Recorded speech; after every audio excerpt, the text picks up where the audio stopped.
Hello, everyone. You are listening to Those Other Girls with Mallory and Friends. I'm Mallory, and we are changing culture and bringing back traditional values. So, today we have a really special guest. We have Pamela Jean Noble. I'm super excited to interview her. We're going to get into some really cool topics, and it's going to be a great episode. So, I'm going to read you guys her bio really quick.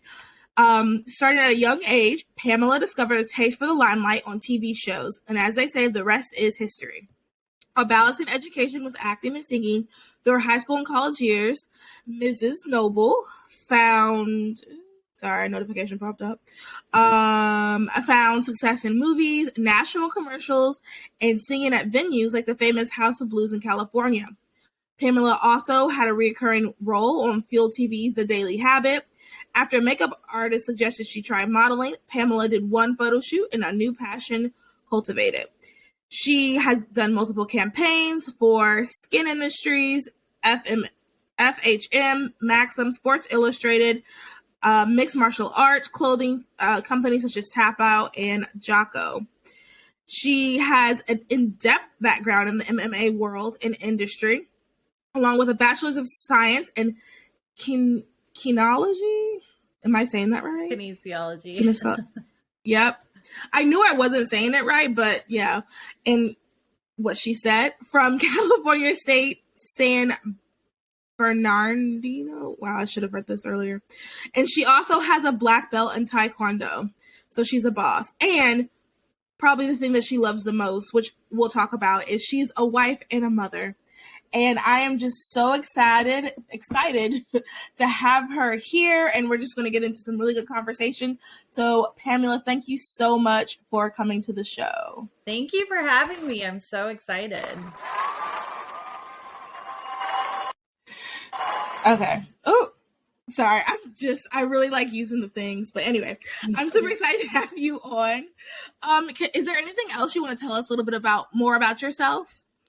I'm sure some of your listeners would be like, she did Maxim and FHM, and now she is conservative Christian. So I'm sure there's going to be questions popping up about that, I'm sure. Yes, I do have a couple questions on that. So I guess let's just get into it. So I guess my first question is, just start, I guess, from backwards to, I guess, the beginning.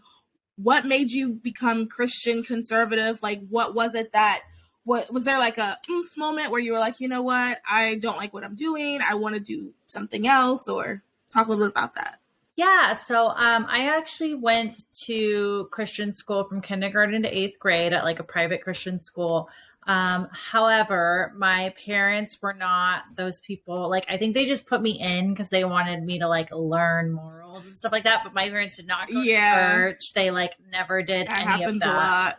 Yeah. So it was like, I had like the base value, but I don't think I ever actually had that like core, like I prayed every night, those kind of things, because I didn't see my parents really doing it, So, I always kind of felt like in a little outcast there because they were super like Christian conservative families. And that's just not how my family was growing up.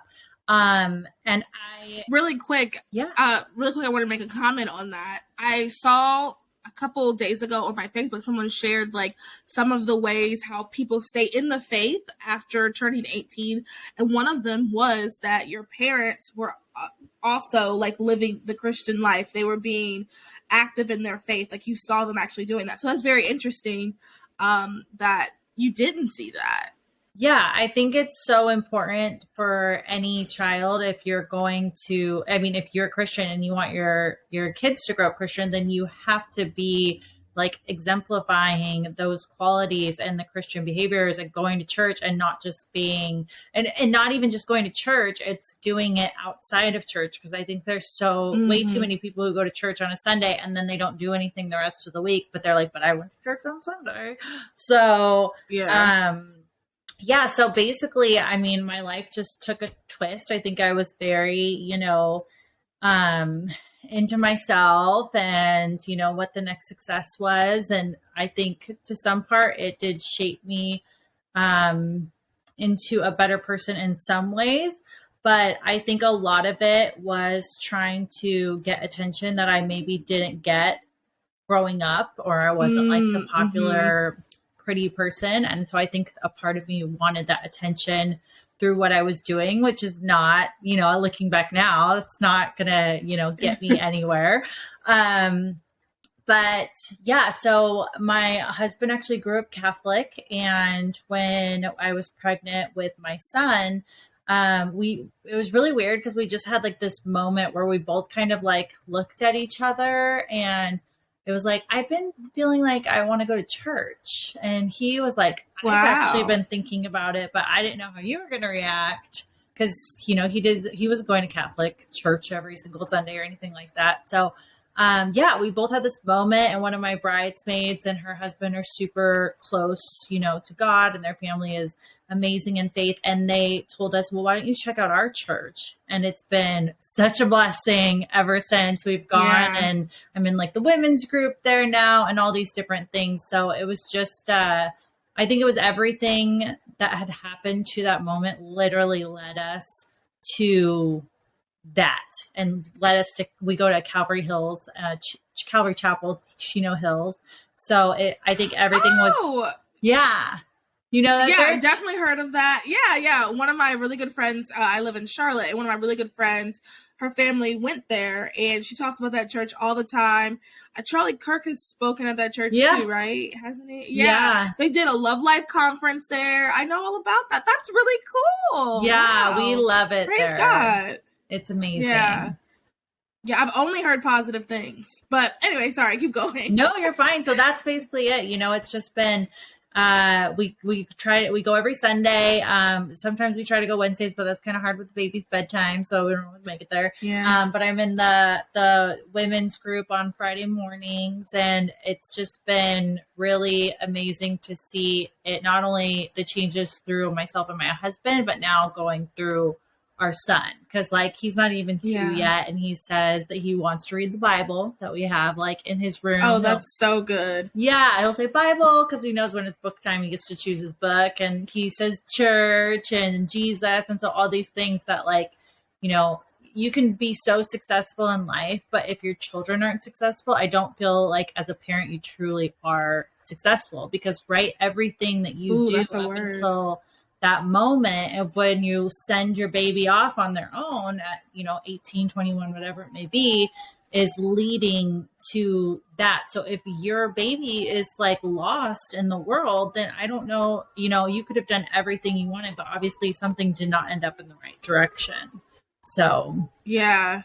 Well, I mean, even in the Bible, it talks about, I think it was Samuel, his sons were not following God, and weren't following God, and God reprimanded him for that. Like, the Bible says, raise your child in the way he should go, so he will not depart from it. Something like that. I didn't quote it properly, but the idea is, though, like, you are supposed to raise your children in a way that is Christ honoring, and you are supposed to lead them, like, your example is to lead them to heaven, type of thing. No, definitely. But wow. Go ahead. Go ahead. Sorry. Go. No, I was just going to say, I think, you know, a part of me is happy that I did everything that I did, because it's also one of those things that I could show my son one day and be like, look, mommy was doing things for not always the right reasons. And luckily, thank goodness, I never did anything crazy besides bikinis. But it's one of those things where it's like, you know, mom had great success, but also she wasn't close to God, and she was lost in the world, you know, and that's a great way for me to be able to describe to him, you know, everything that I did. And luckily, like I said, there's nothing that I can look back and be like, oh, I really don't want him to see that. But it's a great life lesson to be able to teach him. But sometimes if you don't have those life lessons, the child doesn't know any different, because if their parents were always perfect and, you know, never did anything, I mean, don't even talk about what they did too. Exactly. Some kids have no idea that their parents were living a life in sin before. They just think their parents were perfect, and their parents don't ever correct them. Yeah, definitely. And it's important, I think, for kids to see that parents make mistakes too. Like, the worst thing we can do is constantly be telling them, no, you need to apologize, you need to do this. But parents, we make mistakes every single day with raising our children. So I always tell him if I got frustrated with him, like, I am so sorry, mommy got frustrated, that's not okay, because he needs to know if I'm going to expect him to say I'm sorry about things, that I need to say I'm sorry when I'm wrong too. Yeah. No, that's all 100%. You're so right, because when I feel like, at least I'll say for myself, when I was growing up, I feel like my parents never really talked a little bit about how like they made mistakes. And I remember thinking my parents were perfect. And then as I got older, obviously I'm sure they were waiting for more appropriate time, but I do remember thinking my parents were perfect. Like, I used to think my parents were perfect and my dad knew every single thing. Like, I thought like he was an encyclopedia. I remember the first time like he didn't know something, I was like, what do you mean you don't know? Like that. Yeah. But yeah, no, I think it's really good for parents to just be very relatable, maybe is the right word, or just to be very real. That's probably a better word. To be very real with their kids. So another thing, so you and your husband both, when you were pregnant, that's when you guys decided that let's go back to church. Do you think that had something to do with it? When you started thinking about, okay, you're going to be raising a child, you have to figure out like, is my child going to get their morals, things like that. Do you think that had anything to do with it? Well, we had always said, luckily, like, because we talked about kids like on our first date. So we had always said, luckily, that like good. our child needed to be like going to church or Bible study or something even before we were doing it. Because we thought exactly that it really helps with the morals and the foundation of right and wrong. So I think that had already been on our brain for quite a long time. And my husband has always been Republican, conservative, all that stuff.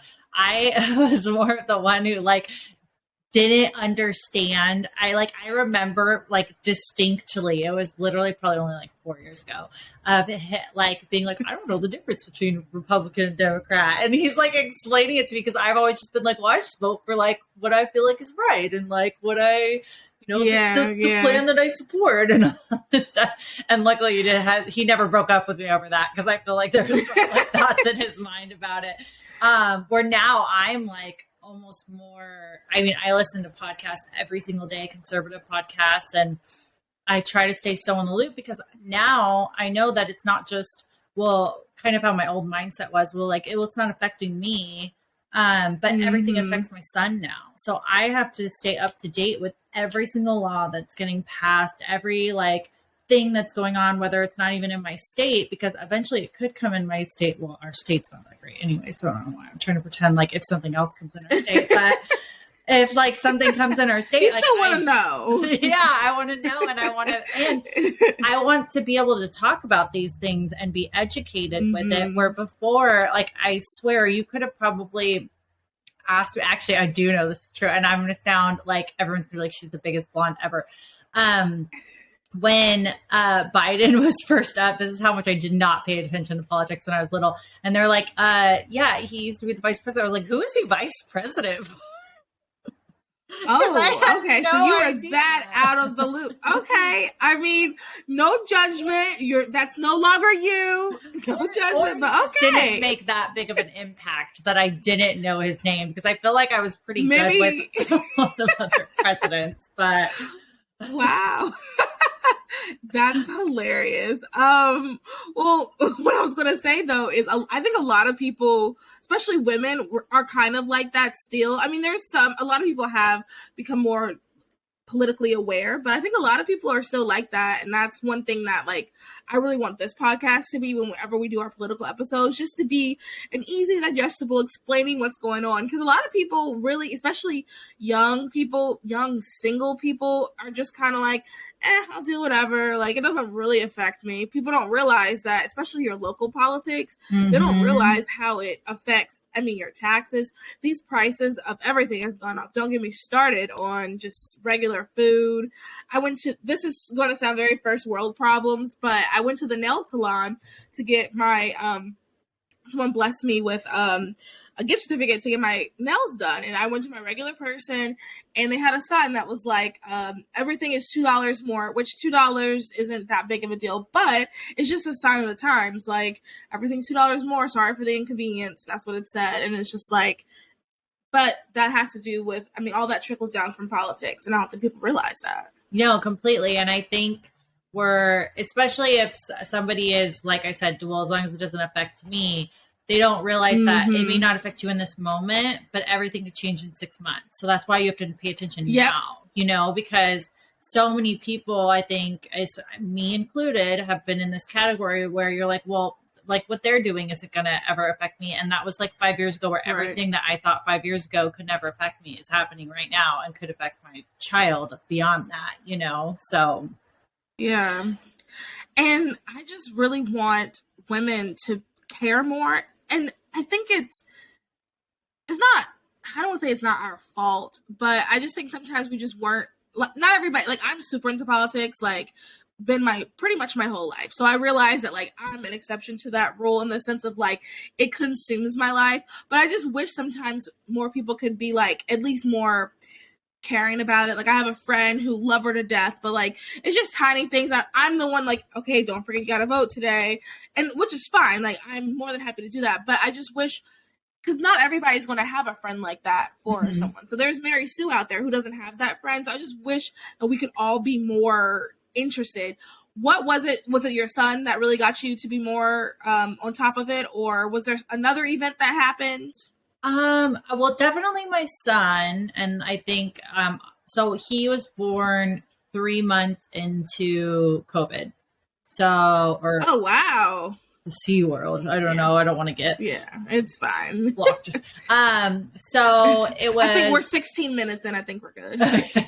So he, a lot changed in my life, like overnight, because, I was always figuring like, I'm going to do maternity modeling when I'm pregnant and all these different things. And the Hollywood shut down, everything shut down. There was a point where we didn't even know if my husband could be in the room when I was having him until like the day before, because it was like an up and down every single day. Like I remember asking on my 40-week appointment if my husband was going to be allowed, and they're going to be like, we'll see, it depends on what happens. So I think so much was happening in the world, and so much was affecting so many people that's probably what sparked it. And then the more craziness just like kept coming out and kept happening. And I think my husband might have played me a podcast. I think it was Ben Shapiro. I'm not positive. And at first I was like, this guy's way too smart. He talks way too fast. I don't want to listen to this every day. There's no way that I could. There's no way that I could do this. And funny enough, I listen to him every single day now. But I think it was like little, like he kind of like started just like giving me a little taste of it. And it's hilarious now because I'll be like, did you know what's happening? And he says, I know like half the time more now than he does. I'm sure he loves it though, because I can actually like hold a conversation with him and hold my own on it. But that's what's funny is I'm so current now that I feel like I almost am trying to like relearn like history in the past. That way I can not just be able to talk about now, but in the past. But to your point of women, I still go back to, it's almost like Christian. I think if your parents are not doing like into politics and feeding you it, I don't know how you would know, because it was kind of like that with my parents. Like they never talked politics, like besides them voting for the president. I never even heard about them voting or being like, we need to go to the PTA to see what's going on with your school or the city council. Like it was never anything like that. So I think if you're not grown up with it, or you don't have that spark of interest initially anyways, because I hated history. Like that was not going to be a spark of interest in my life. Then I think you're not going to know any better, or it's going to take something that truly affects your life for you to be like, hold on, like, let me see what's going on to really get your interest going. Yeah. No, that's a very good point, because I know my parents, they weren't like super into politics, but we definitely paid attention to things, and my mom always signed us up for like little civic things at the library. So we definitely, wow, that's a very good point. Transitioning a little bit to Hollywood. First, I kind of want your opinion on, it's kind of old news, but it's still like a relevant topic, on the Kanye not wanting his daughter to be on TikTok. Like, what are your thoughts on just like children in that arena, I guess? Yeah. So I am totally on Kanye's side. I feel like they're too young. They've already been exposed to too much as it is, Yeah. And I think it really takes I away. can't even imagine. Yeah, because you have to figure these kids have been filmed or at least seen cameras in their homes at all times, and that's not normal. So to them, that is normal. And I think at some point as a parent, if you're going to be on reality TV, which more power to you, if that's what, you think you need to do.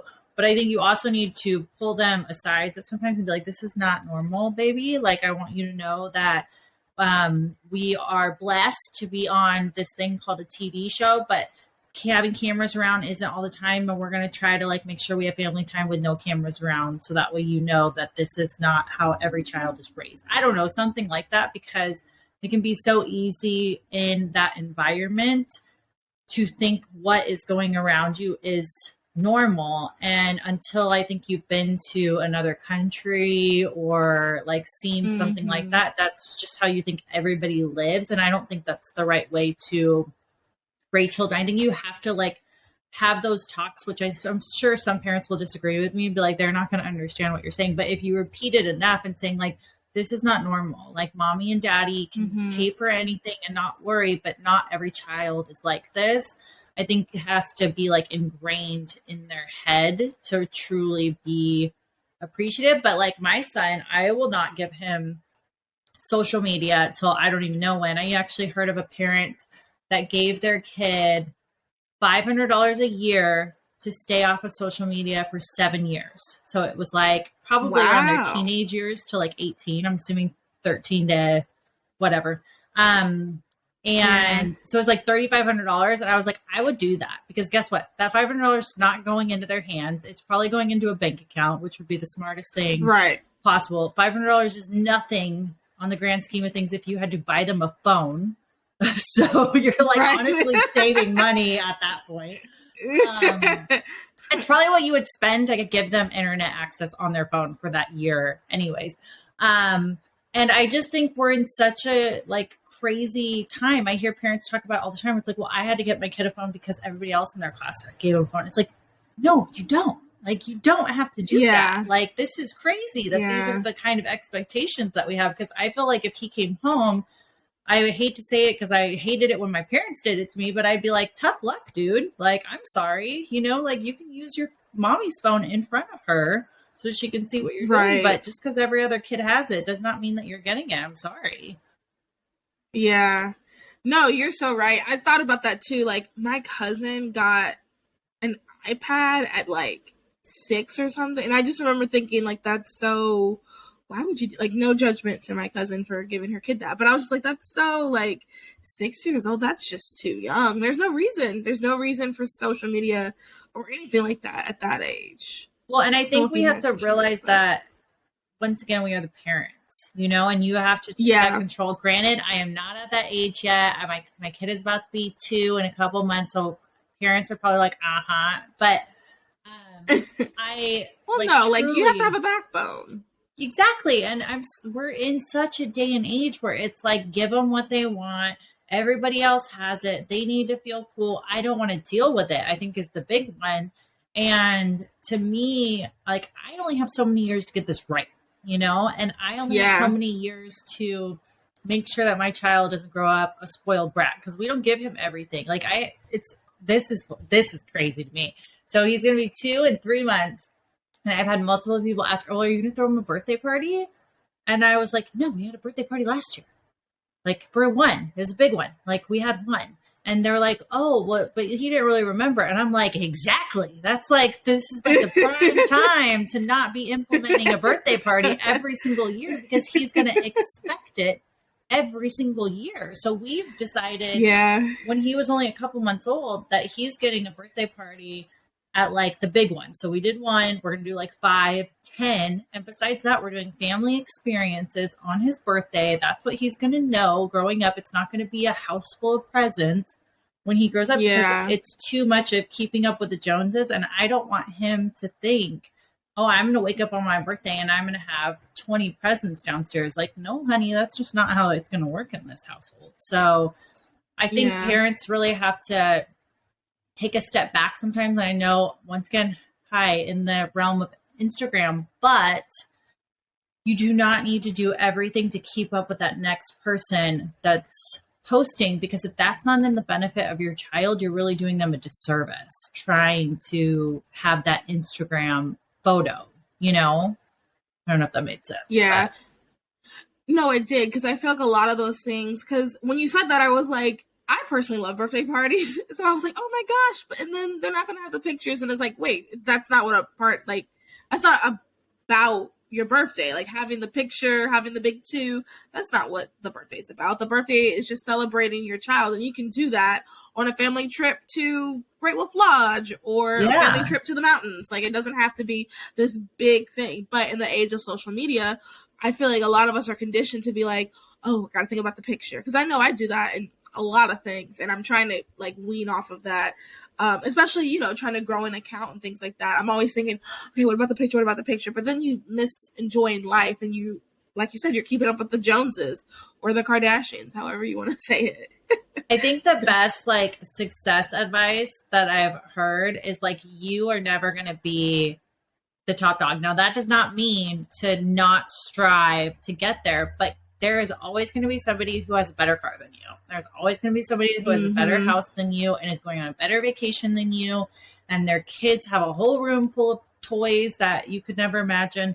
So if you get out of that mindset that you have to worry about like what the other person is doing, your life is so much more fulfilled, because at the end of the day, you're never going to have the best of everything. Even the richest person on the world probably goes to somebody else's yacht at some point and has a bigger yacht than they do, you know? So I think it's just important to remember, yes, you want to be successful. You want to strive for amazing things, but you can't get lost in the what's next of material things, because it's so easy, especially for your children, to think that, okay, well, I'm, you know, not cool enough at school if I don't have those new sneakers, because I know my parents are going to buy them for me anyway. So just kind of getting them into the same mind frame of being grateful for what you have. And when you do get something, to be super thankful for it, because the day that he is not thankful, he's not getting anything anymore, because I'm not going to have that child that's growing up who expects anything the moment we go to the store and, you know, has a whole room of toys that he never plays with. That's just pointless to me. Yeah, no, that's so true. And one thing, and then I'll have another question, but one thing I want to just add to what you said, I think a lot of what you're saying is what family is. Like, these things become, once you have, and you can have this like outside of a husband and a child, but a lot of this comes from having something greater than material things. I feel like a lot of times when all you have is your material things, all you have is your car, all you have is your clout on Instagram, all you have is your nice necklace or whatever. I don't know, I'm just naming things. When all you have is that's all you kind of obsess over. Yeah. But once you realize, you get out of that and you think of and you're able to have other like deeper, more meaningful things. Other things like material just does not matter. It becomes just irrelevant. And I think it's so important for people to have nice things, you know, I'm not saying like name brands, but just nice things, because I think you treat nice things that you save for better when you like had to work for it. Like I know our furniture, like the first scratch it had, I was like, oh my God, because I knew how hard we had like worked for our furniture that had come in our house. But it does teach even your kids to like save to buy something, and then to treat it so much better, because they know that they had to work for it or do chores for how many weeks, whatever it is. So I don't think so that's the wrong word. I think materialistic to me is like labels, luxury. Having nice things is not a bad thing. It's just if it consumes your life of what is going to be next is the bad thing. Yeah, and we all know what that looks like, especially in your own personal life. We all know when something has crossed over that line where it started consuming you. And I think, like you were saying, just, you know, realizing that and pivoting away from that. So another question, back to whenever you started after high school and college, and did you move to California or did you grow up in California? Yeah, so I always grew up in California. I started Okay. acting at like 4 or 5. Okay, so you started really young. So what made you want to do that? So my parents did not push me like the normal story. I actually basically pointed at a TV and told them I wanted to do that. And I Oh, won a that's singing cute. competition on a cruise as well, which is what I think like in my dad's head was like, oh, she might be good at this. So It was like, wait a minute, okay. yeah, so it's not just like people telling us she kind of like is pretty good. So yeah, so that kind of like got everything started, but I always went to regular school. So I regular middle school, high school, and college. Which if you're like in the Hollywood industry, normally you get taken out of school and you get homeschooled or get your GED. That way you're not having to worry about that. So a lot of times I wasn't able to work as much as I would book or as much as I wanted to because I would be like this close to being held back from missing too many days in school. Because in regular Oh, school, that's a thing, you can't just yeah. like take Yeah, off yeah. whenever. So, yeah, so I definitely like I feel like my resume isn't like always humongous, but I think what I got out of going to regular school was made me very like humble in some ways because I feel like uh if you're not basically like teased at some point or any of those kind of like life Yeah. things that happen, it becomes very easy to just be like, oh, like especially if you're getting raised on set, like some of these kids like, oh, I'm amazing and like look at how I was cool gonna I am and say, all these different yeah. things. So Yeah. Honestly, God probably protected you a little bit too, that you weren't like all that in, like you were kind of, since you had to go to actual school. Do you think your parents did that on purpose, or they were just kind of like, nah, she needs to go to school? yeah, I completely agree. And I think, obviously, since I was in that Christian school until 8th grade, that, kept that at least foundation for as long as that was. So I think if it wasn't for that, then who knows what could have happened if I was pulled out, let's say at like 5th grade, and then raised on Yeah. set. So I think it was definitely a blessing in disguise. Yeah. So after college, when you started doing, I guess you could say more mature, is that kind of when you started doing more mature content, or what are you? I was probably in like my early 20s when I would get Okay. asked to do like men's magazines and different things like that. Um, yeah, I would say early 20s. What was something that surprised you about that world? How sleazy people can be. Really? um, Yeah. because obviously, yes, I was in like bikinis and stuff like that. Like I said, I never did more than that. But at the end of the day, it is still like you were hired for a job. And it was surprising to me because, yeah, I may have done that, but I still had like my own morals that like I wasn't willing to Yeah. compromise.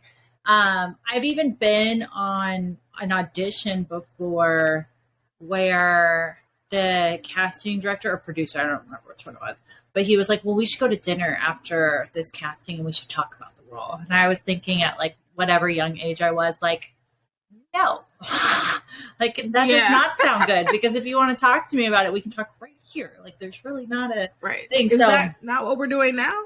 yeah, so I think that was somewhat of a surprise. And I also feel horrible for like the girls who are that naive because it's either that naive to think that they really want to talk to you, whatever it may be, or that they're that naive to do those things just to get the job Yeah. instead of just Yeah. doing it. If I'm not good enough, then I'm not good enough. It's fine. Tell me no. I've heard it 100 times. It's not going to hurt my feelings. Maybe sometimes, but not all the time. Yeah. Well, first, also, before I go to the next question, I want to say I respect you a lot. The fact that because let me figure out how to word this. Like, the fact that it was just bikinis and you still feel as if you could have, that was not what you should have been doing. I respect that a lot, because there's people who do not think that, who would be like, oh no, that's, at least I wasn't naked or whatever. And I respect that you consider that something that you wish you had not done. I respect that a lot. I just wanted to say that. No, thank you. Oh, go ahead. What are you going to say? I think it's the way the shots were. So like I could take a picture now as a mom in a bikini, and it wouldn't faze me to put it on my Instagram. But I think it's the poses, the faces, like all that kind of stuff. So I think that's more of it. Yeah. Well, I respect that, because no, seriously, I feel like a lot of people would not even feel that they could have done better in that regard. I think that's great. And then, so my next question is, should have written it down. Okay. So I asked about, so if you had a tip for someone who was interested in going to Hollywood, like if someone's listening and they are a Christian and they're conservative and they're like, well, I really want to do acting, I really want to model some, what's a tip? Well, how about 2 tips that you would give them? So number 1, I would say don't live in LA. Live on the outskirts and drive in like I do. I think it's so easy, especially when you first move there, to get sucked in. Like, luckily I never lived there, but I've had enough friends that I've heard and seen the experiences. So easy to get sucked in, and like, you know, there's a club open every single night, and somebody who knows somebody who can get you in free. So what's the big deal? And then it becomes like an everyday thing, and it's either you lose sight of your dream because of just having a circle around you that wants to, you know, have fun, along with many other things that happen, or I think it's really easy to like get the job, like the waitress, the bartending job, which is fine, there's nothing wrong with that, but you know, you're working so many hours and working late nights, and then you're not able to go on those auditions, and so it's like the dream is lost, right? Because it's just, you're in LA surrounding it and you're seeing all these other people do it, but to actually like make the time, be dedicated, not be going out. It's okay to network, but I think it's so easy to get into like the bar club scene down there. So that would be one thing. And I think the other would be to, when you finally like get an agent or a manager, to make sure that they really align with your beliefs. Like, you don't have to go in there and like cite Bible verses or anything like that, but say like, I am not willing. Constitution. Yeah, I'm not willing to do this. I'm not willing to do this and this, because there'll be agents and managers that drop you right off the bat from doing that. And it's better for you to know now than them to be submitting you and you be going on all these different castings, and then you book something to find out that you don't even want the part because you don't like it or agree with it, whatever it may be. So I think those are probably the 2 biggest tips to save you time and money. Yeah. Well, those are good. Anyone listening, if you're interested, I mean, we say on this podcast all the time, I really want the only way we're going to quote unquote fix Hollywood or like be more interesting as Christian conservatives is if we use our talents that we have. So acting, for example, and we just happen to be Christian and conservative instead of just being a Christian conservative actress, which is fine.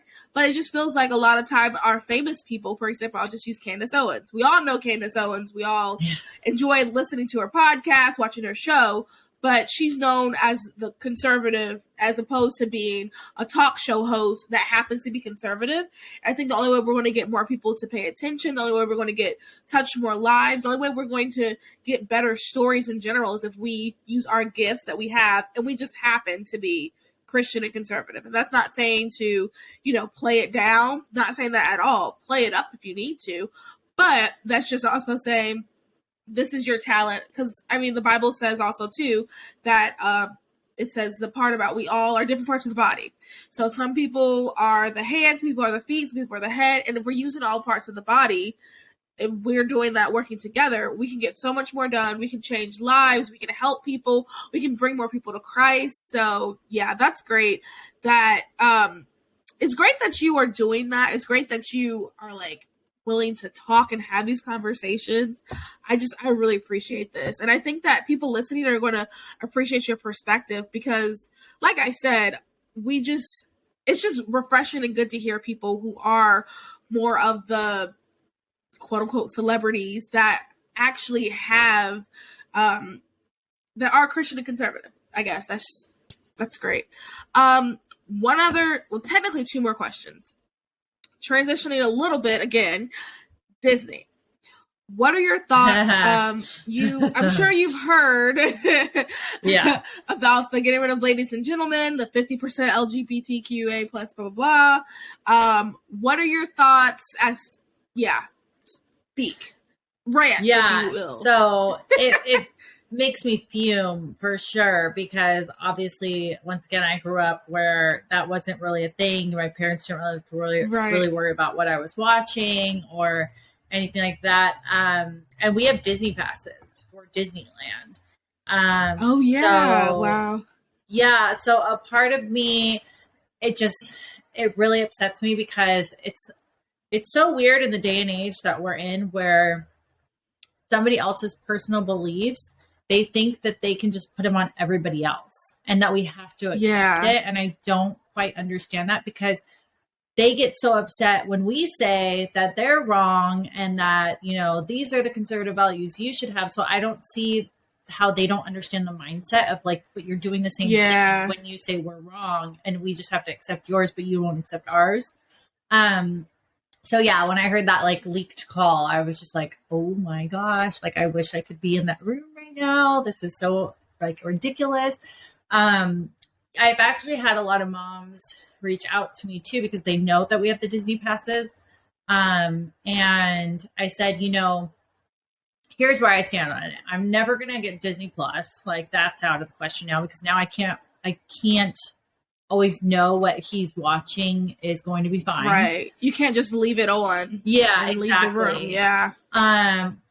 But I said, I'm not going to just like not take him to Disneyland when we have passes. My thing though, and the only reason why I even justify it is I have amazing memories of going to Disneyland when I was little. And if I can give those memories to my son and not have him equate it to Disneyland, but I had these memories with my mom going to the place which just so happens to be Disney. I need to give that to him because, once again, I only have so many years. If he happens to go to regular school, which I don't know if that's going to happen at this point, but if he happens to go to regular school, to really build this bond where when he is a teenager, he knows he can come to and tell me anything because he knows mommy's a safe place. So yeah, I'm struggling with it internally because a part of me wants to be like, we shouldn't get Disney anything. Yeah. A part of me wants to be like, we like don't use the Disneyland passes anymore. But at the same time, I know that he's young enough right now. Like he wouldn't even know why we're not going, so it's not really like pulling a stance to him. If he was, let's say 5, 8, and this happened and he's like, but why aren't we going to Disneyland anymore? I'd be like, well, they're doing some not so great things that, can affect you. And you can kind of like go through the conversation with them.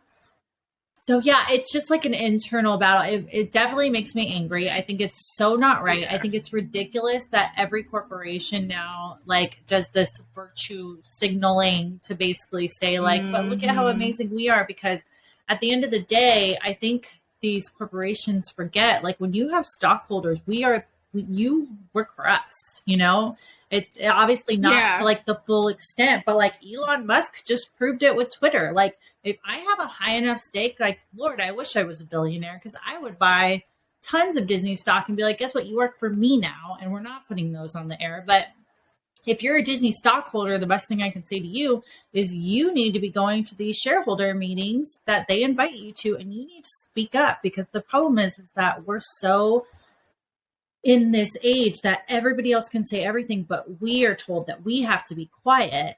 And until we start speaking up for what we think is wrong, nothing is going to change because why do they need to change anything? Nobody's causing enough fuss do anything. I think this past year with the PTA meetings, and I'm going on a rant now and I apologize, but the PTA No, that's good. We meetings love rants. proved that when parents speak up, people start to be afraid, you know? And so if you think this is wrong, what Disney's doing, and you're a Disney shareholder, I am not, you know? So they're not going to invite me to the shareholder meeting. They're not going to listen to what I have to say.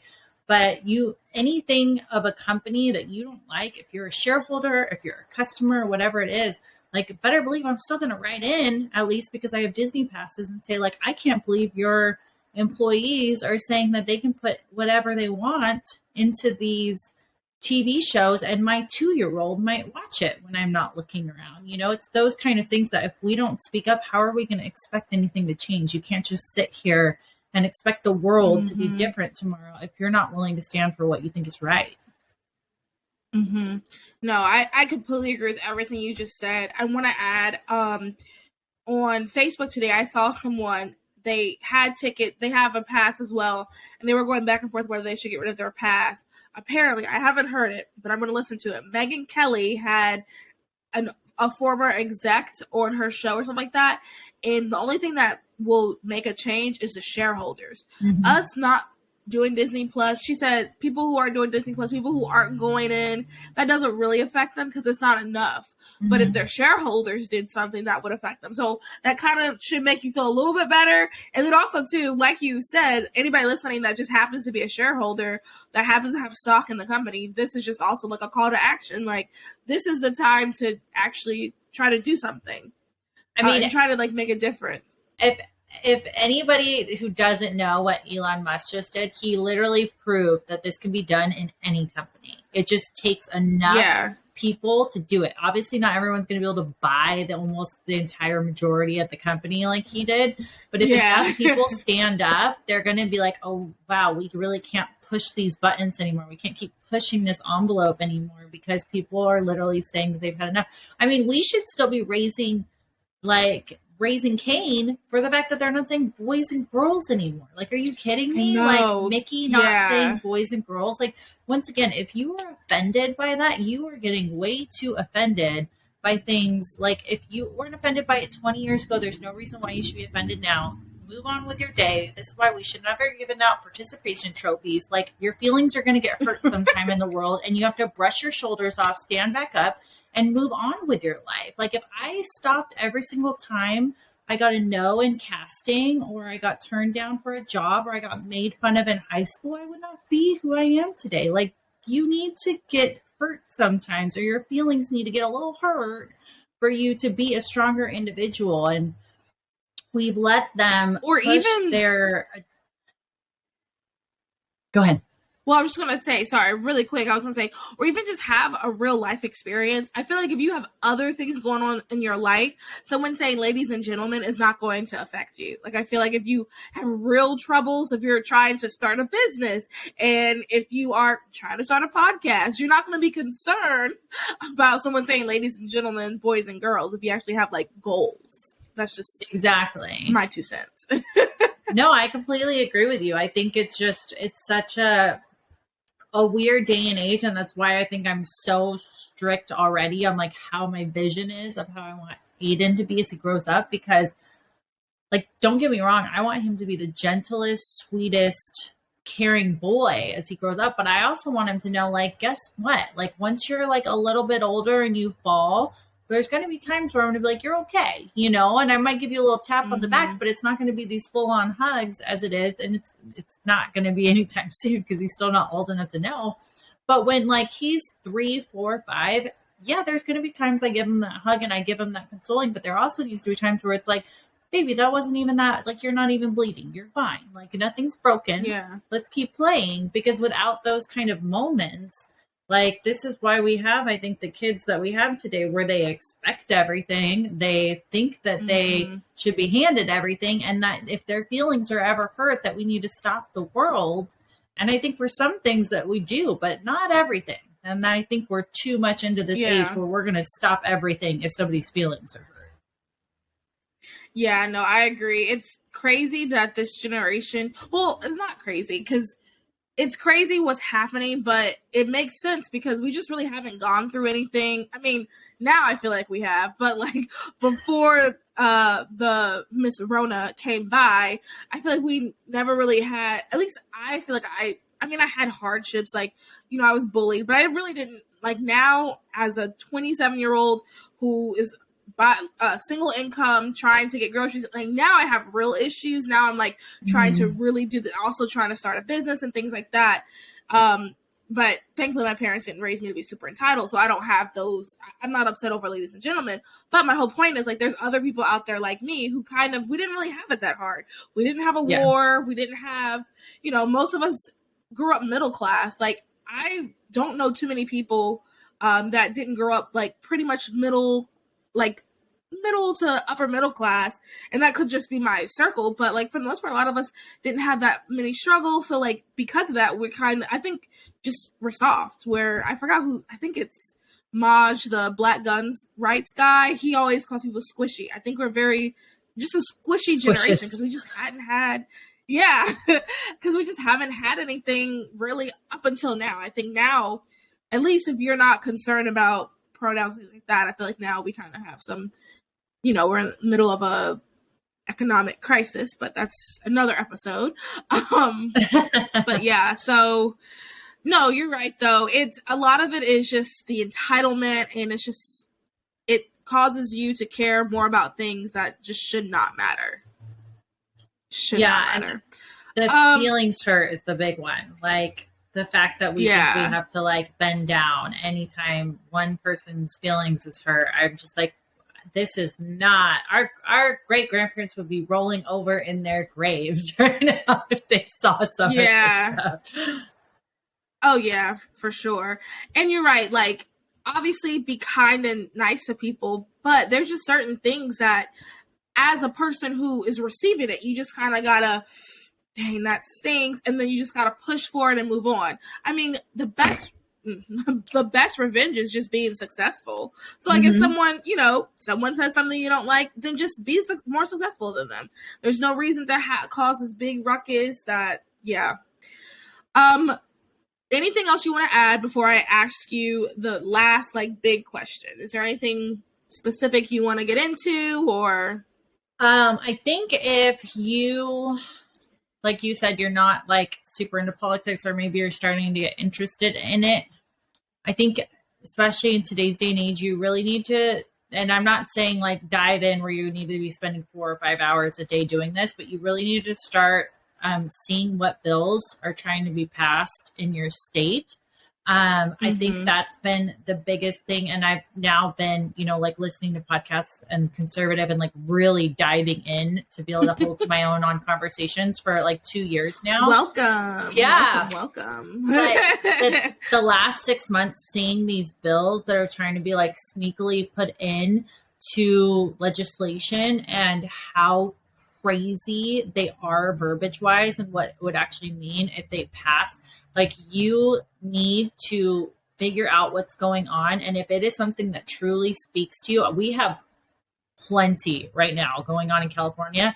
And better believe anytime I see one that I'm like, this will not pass in my state, I call up my congressman and I tell them, or I do the email, whatever it is. I think too many people think, well, like one voice, like what is that going to do? Trust me, if they get an overwhelming, votes or not votes, I should say calls, emails, all these different contact methods into their boxes, they will not vote for that to be passed because they need your vote to be voted back in to Congress. So make sure that if there's anything going on in your state, these people in office work for us. And all they care about is staying in office. So if they know that too many people disagree with something, they will not vote to pass it. So I think that's the big thing that I would say is make sure that you, like, even if you're not like super dived in, 2 hands in to like, politics, start looking at what's going through. Because we have some that have been trying to happen right now, and like what it could do to our state that's already going downhill is insane to me. And it really speaks to the evil in this world on what is really going on. So I would just say start taking a look, maybe even if it's just once a week, of what's going on. And if there's something that you don't like or you disagree with, to actually reach out and do your part to make sure that you're telling your local person that you do not agree with it.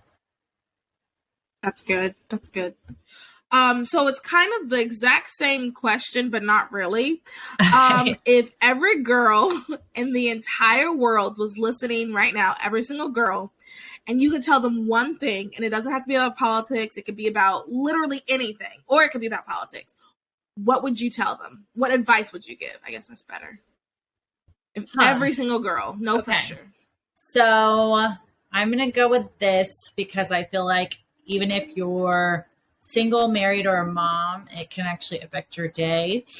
It's so easy to get frustrated with your child, your husband, your daily life, chores, business, everything that you have going on, and to start building a sort of negativity or resentment, or where you notice you get madder quicker because, you know, you were already mad an hour prior.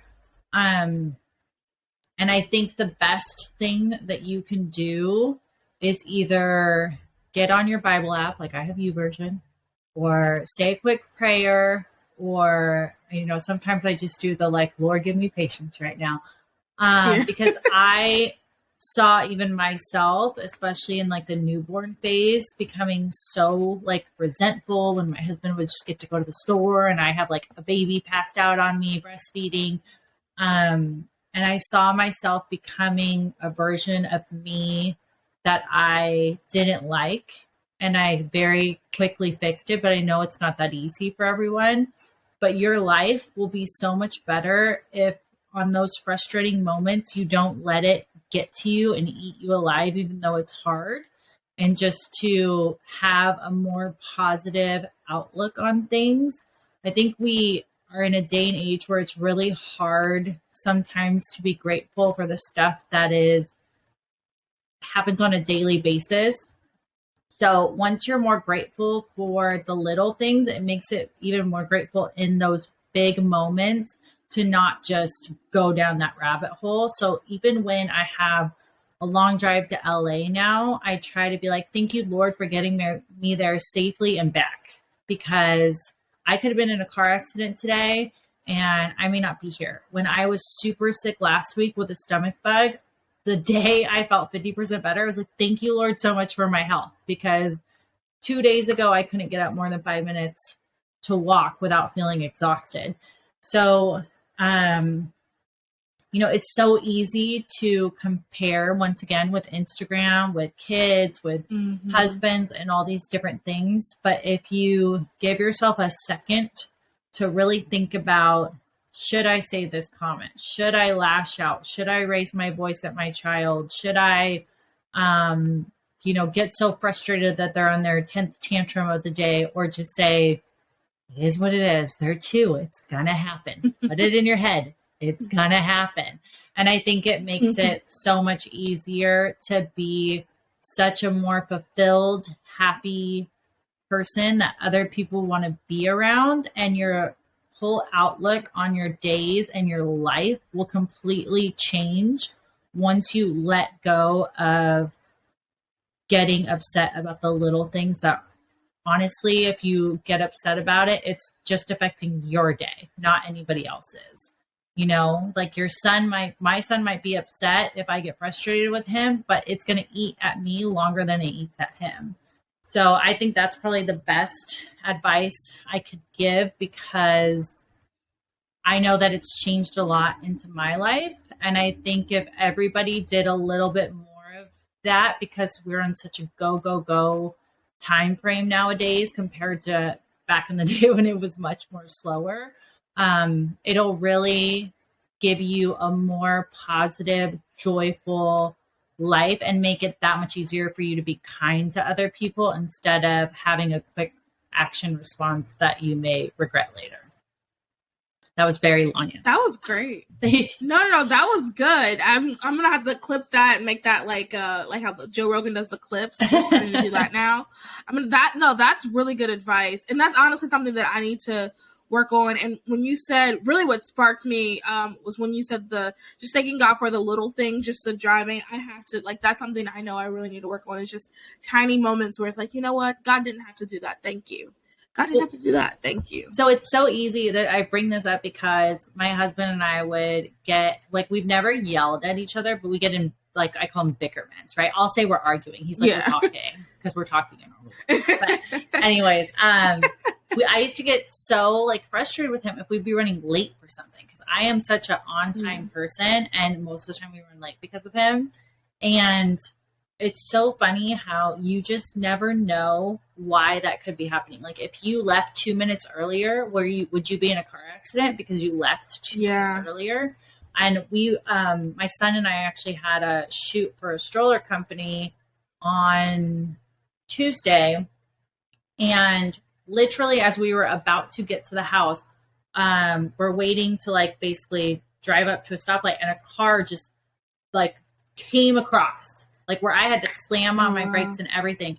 And I remember in that moment, same thing. I could have been so angry and been like, this guy, you know, and, like, gone off. And I literally remember in that moment being like, thank you for not having us be T-boned right now, because I could have, same thing, set me off and so frustrated when I got to the shoot. But instead I was like, I'm so grateful, because that would have been so bad. Like, we probably both would be in an ambulance on the way to our hospital with as fast as that guy was going, and we were at the stop. So I think it's, you don't see in the moment why it could be a blessing, but that's why if you just quiet yourself and just have a moment to be like, is this really worth having an argument? Is this really worth getting myself worked up?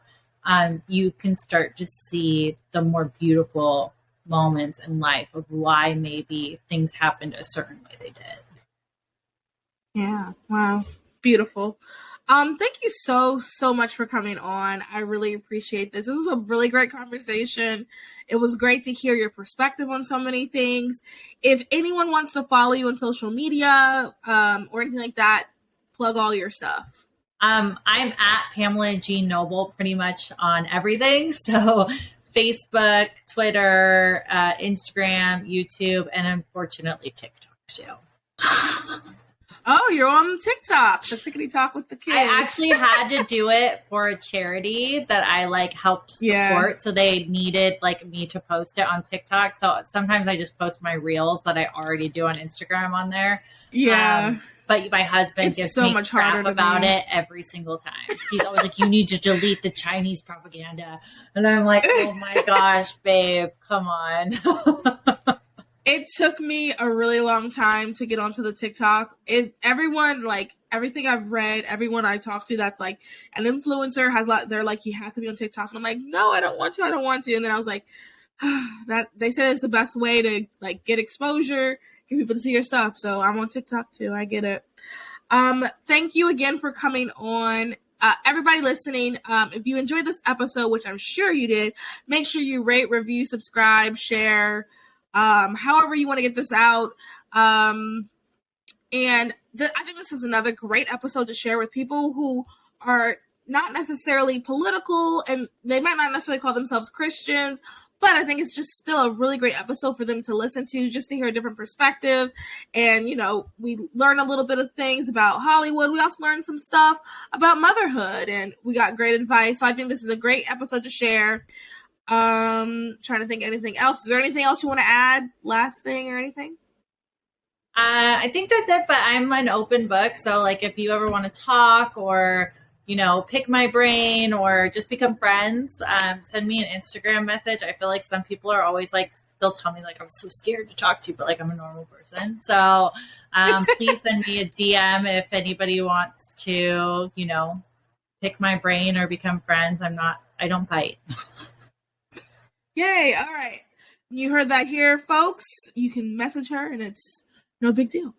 All right, everybody. Thanks so much for listening. Bye.